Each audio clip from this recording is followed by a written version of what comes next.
नमस्कार, आप देख रहे हैं सत्य घोष न्यूज और मैं हूं आपके साथ ज्योति कनौजिया। आइए नजर डालते हैं खबर की ओर। सीतापुर में आरएमपी इंटर कॉलेज अटेवा पेंशन बचाओ मंच की जिला कार्यकारिणी ब्लॉक कार्यकारिणी की एक बैठक की गई, जिसमें आगामी 8 जून को एनपीएस निजीकरण भारत छोड़ो यात्रा के सीतापुर आगमन पर अपराह्न 1:30 बजे अटरिया में प्रवेश के साथ स्वागत किया जाएगा। 2 बजे सिधौली में स्वागत, 2:45 पर कमलापुर में स्वागत, 3 बजे मछरेहटा चुंगी स्वागत, 3:15 पर कैंट रेलवे स्टेशन सीतापुर में यात्रा के स्वागत के पश्चात मुख्य कार्यक्रम 3 बजे से आरएमपी इंटर कॉलेज सीतापुर में होगा। मुख्य कार्यक्रम के बाद यात्रा लालबाग काशीराम कॉलोनी होते हुए महोली में स्वागत के पश्चात शाहजहांपुर के लिए प्रस्थान करेगी।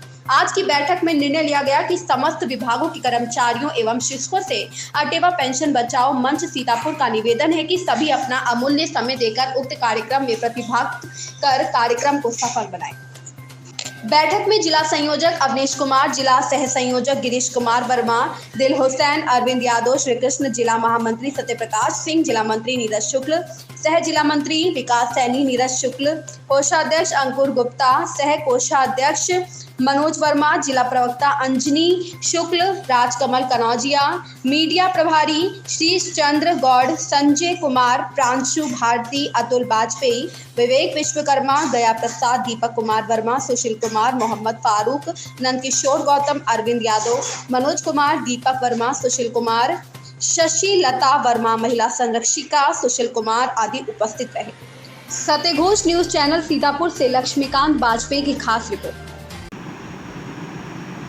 ऐसा आप लोग पुरानी जो है पेंशन को लेकर के काफ़ी लंबे अरसे से संघर्ष कर रहे हैं, लेकिन शायद सरकार के कान तक नहीं ये या आप लोगों की आवाज़ पर्याप्त मात्रा में नहीं पहुंच सकी।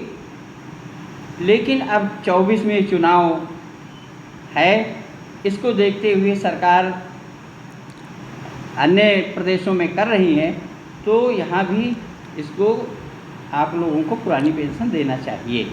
सर, ये जो पेंशन है ये हमारे संविधान में ये हमें संवैधानिक अधिकार दिया गया है कि सम्मानित जीवन जीने का हमें अधिकार दिया गया है।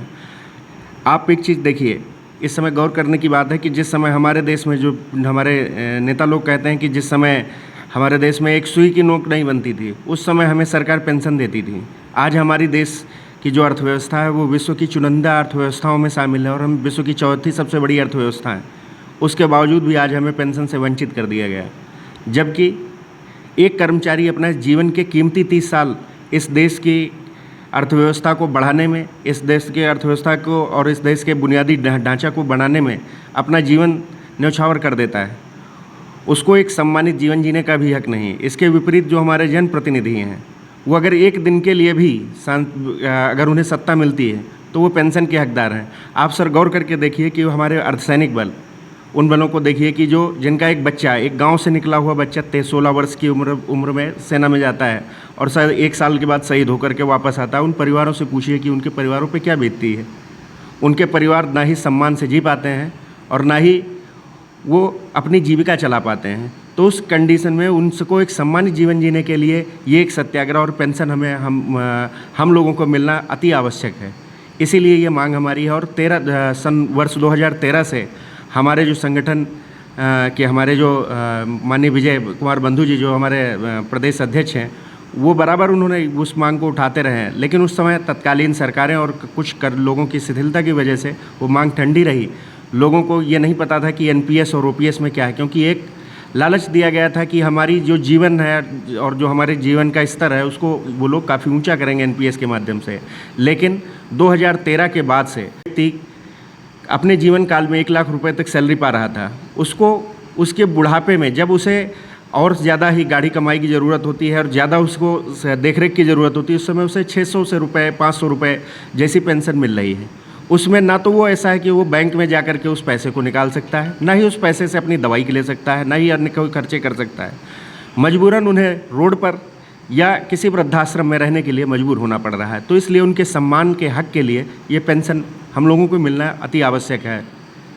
ये पेंशन कब बंद हुई थी? ये पेंशन 2004 से बंद की गई है केंद्र सरकार के नोटिफिकेशन के द्वारा। उसी के बाद से ये नई पेंशन की जो स्कीम है वो लागू है।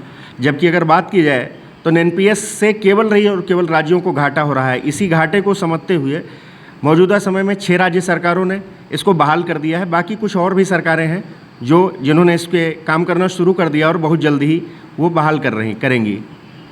2004 से और अब तक जो भी नियुक्तियां हुई हैं वो लगभग कितने शिक्षक होंगे जो पुरानी पेंशन से विहीन हैं? सर, अगर शिक्षक की बात करें तो लगभग इस समय अब तक पेंशन विहीन लगभग 3 से 4 लाख शिक्षक हमारे प्रदेश में कार्यरत हैं। इसके अलावा अगर एनपीएस विहीन कर्मचारियों की टोटल बात करें तो लगभग 30 लाख कर्मचारी हैं हम लोग उत्तर प्रदेश में। जो अब तक कहा जा रहा था कि 30 लाख कर्मचारी हैं, तो हम मुट्ठी भर जो है उनके कहने से, लेकिन 30 लाख को ये भी आप एक आंकड़ा देखिए कि हम चुनाव बदल सकते हैं। कारण ये है कि 30 लाख की हमारी जनसंख्या, तो 30 लाख हमारे माँ बाप भी हो गए, तो इस तरीके से हमारी जो संख्या वो करोड़ों में पहुंचती है। तो हम एक अच्छी वोट मेजॉरिटी को भी प्रतिनिधित्व करते हैं। हम सत्ता बना भी सकते हैं और बिगाड़ भी सकते हैं। तो इसलिए जो हमारे साथ है, हमारा किसी भी दल से बैर नहीं है। हमारी बस सीधी सी बात है कि एक हम सम्मानजनक जीवन जीना चाहते हैं, और उस सम्मानजनक जीवन जीने के लिए मुझे पेंशन की हमारे साथियों को बहुत ही आवश्यकता है। अच्छा, आगे आपकी जो है यदि सरकार किसी कारणवश पेंशन बहाल नहीं कर पा रही है तो अग्रिम रणनीति आपकी क्या रहेगी? सर, अग्रिम रणनीति के बारे में तो अभी हमारे जो राष्ट्रीय अध्यक्ष महोदय जी और उन लोगों ने डिसाइड किया हुआ है कि इसके बाद में हम सांसदों को घेरने के सांसदों को घेरेंगे।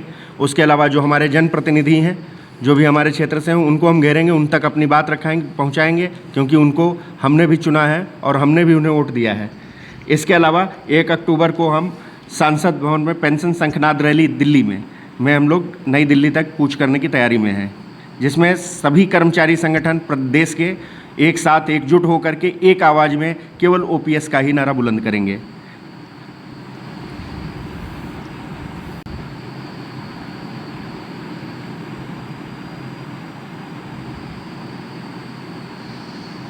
इसके बाद यदि आप जो दिल्ली में प्रदर्शन करेंगे, इसके बाद भी अगर सरकार नहीं हिल रही है तो 24 में आपकी क्या रणनीति रहेगी? 24 में फिर हम लोगों की यही रणनीति रहेगी। सभी संपूर्ण कर्मचारी संगठन और उनके परिवार और उनके रिश्तेदार एकजुट हो करके ओपीएस का समर्थन करने वाले दल को हम लोग समर्थन देंगे, जैसा कि पूर्व राज्यों में हो भी चुका है और जिसके का परिणाम जो वहाँ की सत्ता पक्ष जो था उसको देखने को मिल चुका है, जैसे कि हिमाचल प्रदेश या कर्नाटका में, और आगे भी कुछ राज्यों में फिर से चुनाव हैं।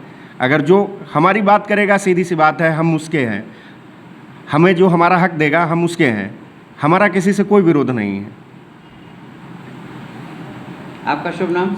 मेरा शुभ नाम श्रीश चंद्र सिंह गौर है और मैं जिला मीडिया प्रभारी अटेवा सीतापुर। बहुत बहुत धन्यवाद। धन्यवाद सर। इस खबर में फिलहाल इतना ही। बने रहे सत्य घोष न्यूज के साथ।